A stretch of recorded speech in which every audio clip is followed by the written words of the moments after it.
The studio was already tense before the cameras started rolling. J.D. Vance sat back in his chair, wearing a confident half-smile, clearly ready to control the conversation. Denzel Washington leaned forward, elbows on the table, eyes locked on Vance with an intensity that made even the producers glance at each other. They had barely exchanged introductions when Vance launched into his talking points. "Our veterans deserve respect, but..." Denzel cut in sharply, his voice steady but cold. "Stop. Right there." The audience fell silent instantly. "You don't get to start with respect, and then use them as props for your politics." Vance blinked, caught off guard. "I'm not." "Yes, you are," Denzel interrupted again, leaning closer. "You bring them up when you want to look patriotic, but where are you when they can't afford a place to sleep? Where are you when their medical bills are stacking up? You don't get to wave their service like a flag and then disappear when they're struggling." The crowd murmured, sensing the shift. Vance tried to recover.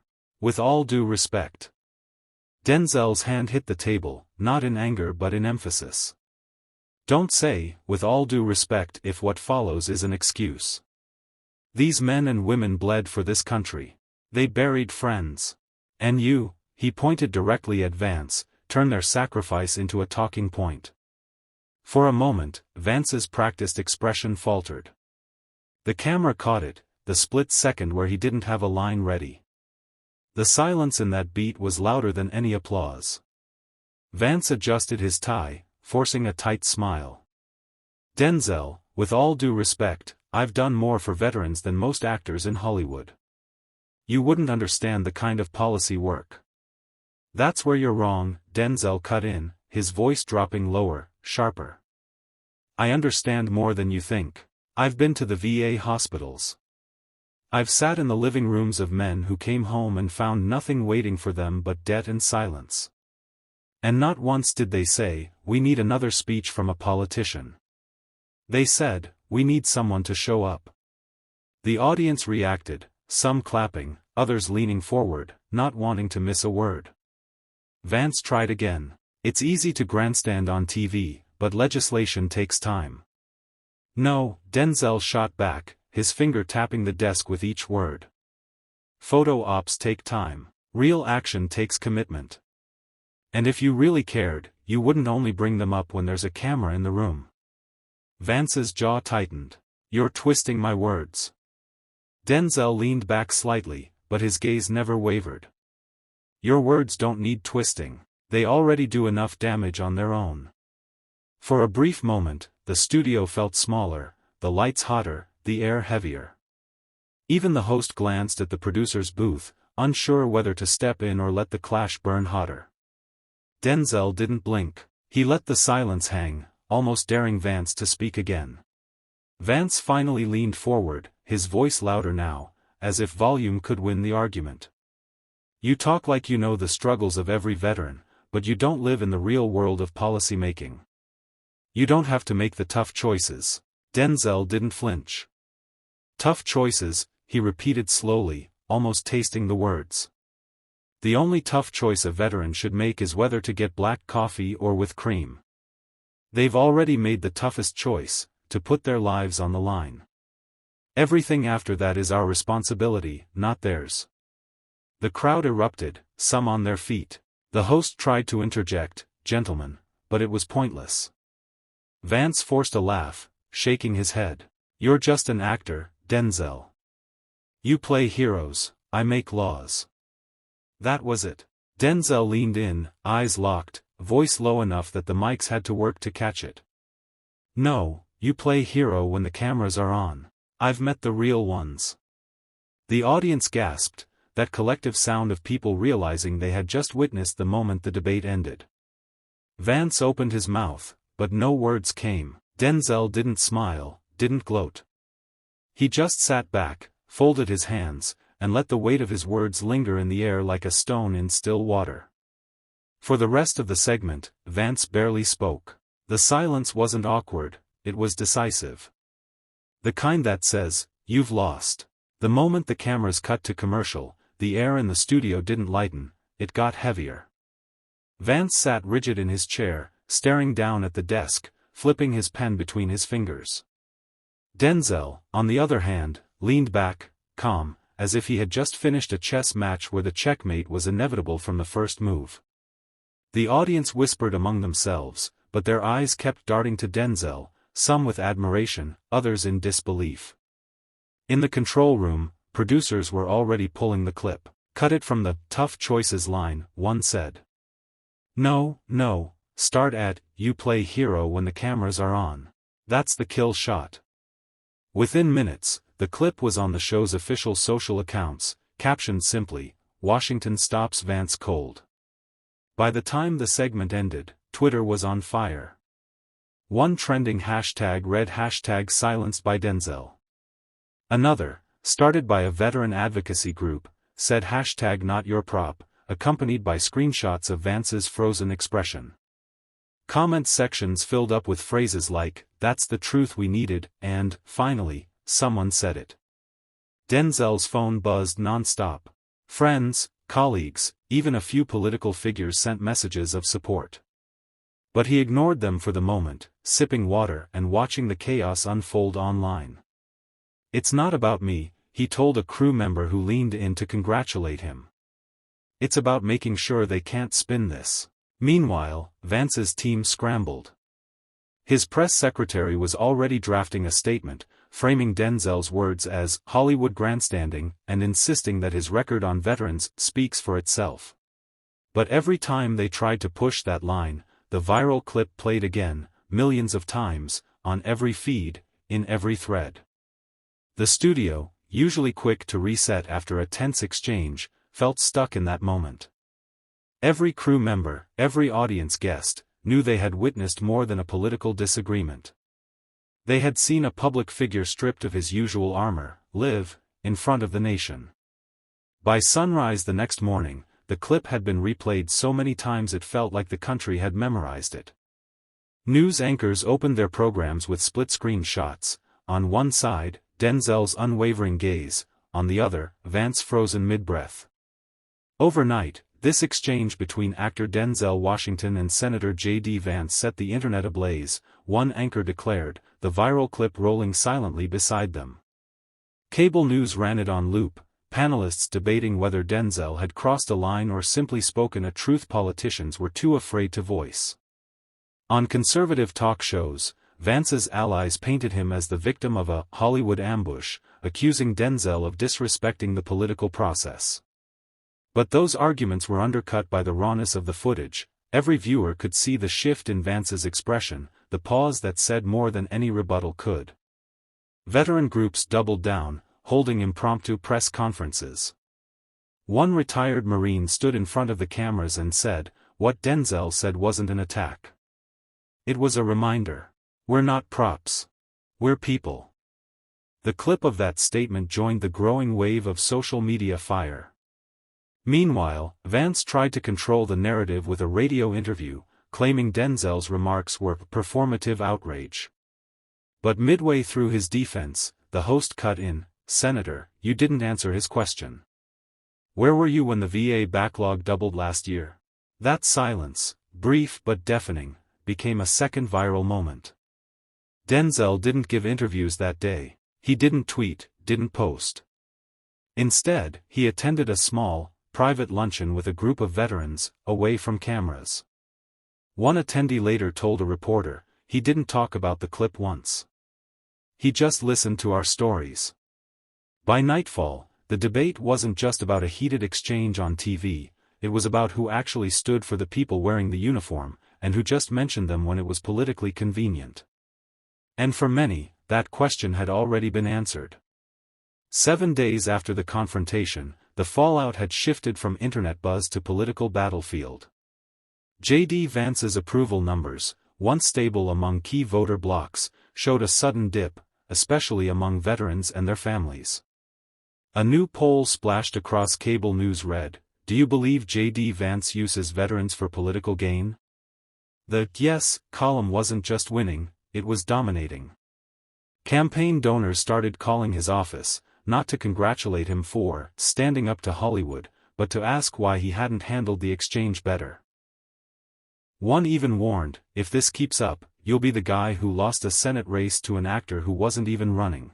Meanwhile, Denzel said nothing. No press tour, no Instagram posts, no public appearances except for one, a quiet visit to a community center in Detroit, where a group of veterans were launching a job training program. Cameras were barred from entering, but a single blurry phone photo leaked online, showing Denzel in a simple black jacket, shaking hands with a man in a wheelchair. That image alone trended for hours, captioned with phrases like, "This is what showing up looks like." Political analysts on Sunday shows couldn't agree on whether Denzel's silence was deliberate or instinctive, but they all agreed on one thing: it was working. By refusing to engage in the mudslinging, one strategist said, he's letting the clip, and Vance's reaction, do the work for him. Vance, however, couldn't escape the shadow of that moment. At a town hall in Ohio, a man in the crowd stood up and asked, "When are you going to answer Denzel's question?" The room erupted in laughter and applause, and the senator's face flushed as he tried to pivot back to his talking points. By the end of the week, it was clear this wasn't just a media story anymore, it was a narrative, one that had attached itself to Vance like a second skin. And in American politics, once a story like that sticks, it's almost impossible to peel off. In Washington, the Vance-Denzel clash had shifted from entertainment gossip to an unavoidable subject in political corridors. Senators, usually quick to rally behind one of their own, began to tread carefully. Some avoided Vance entirely in the Capitol hallways, others offered lukewarm comments like, "I'm sure Senator Vance meant well," before quickly changing the subject. Behind closed doors, Republican strategists debated whether defending Vance was worth the risk. "Every time we bring it up," one advisor admitted, "we're just replaying Denzel's words in people's heads." The damage wasn't just public, it was internal. Committee chairs began quietly excluding Vance from certain high-profile initiatives, worried that his association with the veterans issue had become toxic. Meanwhile, journalists noticed something unusual: Denzel Washington's name was appearing in political polling data. In a recent nationwide survey asking voters which public figures they trusted most on veterans affairs, Denzel ranked in the top 5, above multiple sitting senators. Late-night hosts joked about Senator Washington, but the undercurrent of seriousness was impossible to ignore. The irony? Denzel wasn't seeking this spotlight. In an interview with a small local paper, his first words on the matter since the confrontation, he simply said, "I'm not a politician. I'm a citizen. And I said what I said because I couldn't sit there and let it slide." The quote, stripped of theatrics, resonated even more than the original exchange. Inside Vance's camp, the frustration was palpable. Staffers whispered about death by silence. Denzel's refusal to engage further was starving them of an enemy to fight, leaving them to battle a ghost of their own making. By midweek, political blogs were running headlines like, "The Day Denzel Changed the Veteran Debate," and "Why Vance Still Can't Answer the Question." In D.C., that kind of narrative had a half-life measured in months, not days. And the senator knew it.by the second week, Vance's advisors were desperate. Poll numbers hadn't recovered, donors were nervous, and the veterans community was still rallying behind Denzel. That's when someone in the war room pitched a bold move, challenged Denzel publicly to a live, unedited town hall on veterans issues. It was a gamble. If Denzel declined, they could frame him as all talk, no solutions. If he accepted, Vance's team believed they could control the format enough to repair his image. The announcement came in the form of a sharp tweet. "Mr. Washington, if you care about our veterans as much as you say you do, join me for a televised town hall. No scripts. No Hollywood edits. Let's talk solutions, not sound bites." Cable news pounced on it instantly. Pundits speculated whether Denzel would bite, with some suggesting he'd avoid the trap. But just 12 hours later, Denzel broke his silence, with a statement so short it read like a mic drop. "Tell me when and where. But bring the veterans, not the cameras." The phrasing lit up social media. Commentators noted how Denzel had flipped the challenge, making it about the people, not the spectacle. Within hours, hashtags like hashtag bring the veterans and hashtag not the cameras were trending. Vance's team scrambled. They had envisioned a stage, an audience, and multiple live feeds. But now, any hint that the event was more about optics than substance would feed directly into Denzel's narrative. Behind the scenes, Denzel began calling contacts in veteran organizations, inviting them personally. His condition was simple: if you show up, you get to speak. No filters. Word spread fast, and soon the RSVPs included decorated soldiers, military families, and advocates from across the country. For the first time since the original clash, it wasn't just Vance who felt the pressure. The public was waiting, not for a debate, but for a reckoning. The town hall wasn't in a studio. It wasn't in a gleaming conference center. Denzel had chosen a converted community gym in Columbus, Ohio, the kind with scuffed floors, folding chairs, and a faint smell of old basketball games. No teleprompters, no stage lights. Just a single microphone on a stand in the middle of the room. When Vance walked in, cameras from local outlets were lined up along the back wall, exactly where Denzel had allowed them, far enough that they couldn't interrupt, close enough that nothing could be hidden. The real sight, though, was the front rows. They were filled with veterans of every branch, some in uniform jackets, others in worn jeans, all watching him with quiet, unreadable expressions. Denzel arrived minutes later, no entourage, no scripted binder in hand. He shook hands with almost everyone in the first two rows before taking a seat, not at a podium, but in a folding chair directly across from Vance. It wasn't a debate stage, it was face-to-face. The first speaker wasn't a moderator. It was a former Army medic, his voice trembling as he described waiting 14 months for a surgery approval from the VA. "Senator Vance," he said, turning to him directly, "where were you when that bill got buried in committee?" Vance started into policy language, but halfway through, another voice from the crowd cut him off. "That's not what he asked." The room murmured in agreement. Denzel stayed quiet, his eyes fixed on Vance, letting the silence stretch.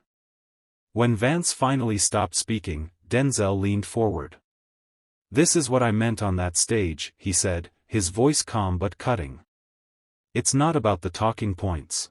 It's about looking these people in the eye and answering them, not me, not the media, them." The veterans applauded, not with the raucous energy of a campaign rally, but with the steady, deliberate rhythm of people who understood the weight of the moment. Every clap seemed to press Vance deeper into his seat. By the end of the hour, it was clear, this wasn't Vance's event anymore. By the next morning, every major news outlet had the same lead story. The footage from the town hall was raw and unvarnished, no slick editing, no dramatic overlays. Just an unflinching view of a senator cornered by the very people he claimed to represent. Clips of veterans confronting Vance dominated social feeds. One, showing the Army medic's question and Vance's faltering non-answer, had already surpassed 5 million views. Another, capturing Denzel's calm but devastating line, "It's about looking these people in the eye and answering them," was being called the quote of the year by political bloggers. Cable news analysts debated whether Vance could recover. "Moments like this," one former campaign manager said, "don't just hurt you in the polls. They redefine you. And once voters see you this way, it's almost impossible to change their minds." Meanwhile, a new poll dropped that afternoon. Trust in Denzel on veterans issues had jumped 18 points nationwide. Vance's had fallen by double digits. Even among his own party's voters, the drop was steep. The donor calls stopped coming, not because they were reassured, but because they had moved on. Denzel gave no victory lap, no celebratory statement. But late that evening, a short video surfaced, filmed by a veteran at the event. In it, Denzel was seen standing by the gym door as people filed out. He shook each hand, said a few quiet words, and then, just before leaving, turned back to the crowd. "I'm not here to win arguments," he said. "I'm here to make sure you're not forgotten when the cameras turn off." That clip became the final blow. It wasn't political. It wasn't theatrical. It was human. And in a week dominated by spin, soundbites, and strategy, humanity had won, leaving J.D. Vance's political armor in pieces, and Denzel Washington standing taller than ever. Without even trying, some people show up for the cameras. Others show up for the people. The difference is obvious, and America just saw it in real time.